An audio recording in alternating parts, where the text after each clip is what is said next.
Oi, turma!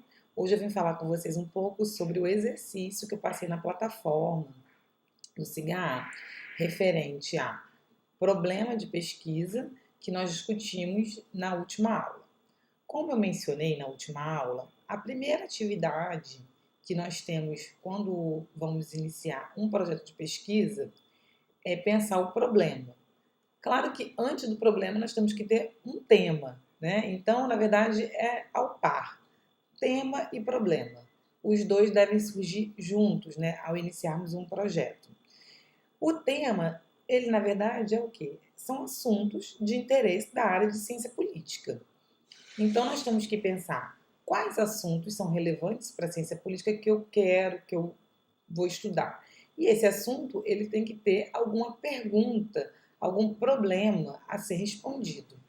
E é importante sempre levar em consideração que esse assunto ele é relevante para a área de ciência política, mas também relevante para a sociedade. E daí pensar um projeto de pesquisa para ser desenvolvido nessa disciplina e também posteriormente que possa ser desenvolvido não exatamente o mesmo tema, mas para o seu trabalho final de curso, para um mestrado, para um doutorado. É sempre a mesma lógica, a gente começa pensando no tema e depois ao par, mas quase que simultaneamente, no problema. Lembra daquele desenho que eu apresentei para vocês? Que por mais que a gente diga que o problema vem antes da abordagem metodológica, antes do método, é quase que simultâneo pensar no nosso problema, depois na nossa metodologia e onde nós vamos coletar as informações.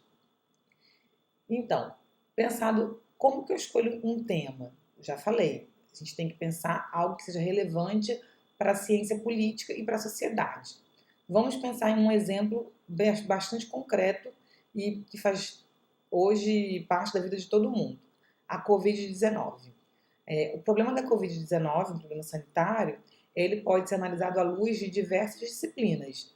E na ciência política, ele pode ser analisado do ponto de vista da implementação de uma política pública de combate à disseminação do vírus. Ele pode ser analisado do ponto de vista da relação entre os poderes executivo, legislativo e judiciário, seja no âmbito federal ou no âmbito estadual ou mesmo municipal. E ele também pode ser analisado, a temática, a partir da perspectiva também da coordenação e da cooperação de políticas públicas entre os entes da federação, União, Estados e municípios. E daí a gente pode formular perguntas, né? Por exemplo, a gente pode querer entender como foi a coordenação, ou como está sendo a coordenação entre os entes federativos, né? União, Estados e municípios no combate à disseminação da Covid-19. Essa coordenação ela tem sido ampla e capitaneada pela União, ela não existiu. Como que está se dando essa coordenação? Do ponto de vista prático, a gente sabe que a gente está tendo muitos problemas de coordenação por combate à disseminação da Covid-19. Mas a gente coloca isso como um problema de pesquisa. Considerando, do ponto de vista da literatura de políticas públicas, que é importante a gente ter uma coordenação para a implementação de políticas de saúde, dado o nosso desenho institucional, que a gente tem um sistema único de saúde, vivemos num país que é uma federação, como tem sido a coordenação de combate à disseminação da Covid-19 no Brasil, entre os entes da União, entre os entes federativos, perdão, União, Estados e municípios? É uma pergunta. Uma outra pergunta poderia ser relacionada ao consórcio do Nordeste, consórcio de governadores. Como tem sido a atuação do consórcio de governadores para tentar disseminar a Covid-19, combater a disseminação, perdão, da Covid-19 na região Nordeste? Ou o que os governadores têm realizado? Quais são as realizações do consórcio do Nordeste em relação à Covid-19?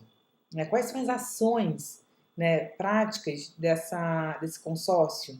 E essa pergunta é muito interessante do ponto de vista da ciência política, porque a gente tem uma série de argumentos teóricos de que a gente não tem incentivos para termos consórcios entre os estados na verdade acabam competindo, e muitos pesquisadores estão olhando para o consórcio dos governadores de maneira pouco incrédula, né? Acreditando que aquilo não vai ter nenhum resultado, que esse consórcio não terá nenhum resultado concreto. Importa ressaltar que o consórcio ele foi criado antes da Covid-19 e a Covid-19 tem sido seu primeiro teste, né, concreto de fogo aí para poder ver o funcionamento do consórcio. Então, eu trouxe aqui para vocês algumas dicas para vocês pensarem temas que vocês podem trabalhar durante a disciplina. E aí, pensando, já puxando um pouco para a questão da metodologia. Mas com essa pandemia, a gente não pode sair de casa. Qual metodologia, a abordagem metodológica qualitativa a gente pode usar? Várias, inúmeras. Vocês podem fazer entrevista usando plataformas do Google Meet, vocês podem fazer análise documental, e isso a gente vai discutir um pouco a mais nas próximas aulas, tá bom?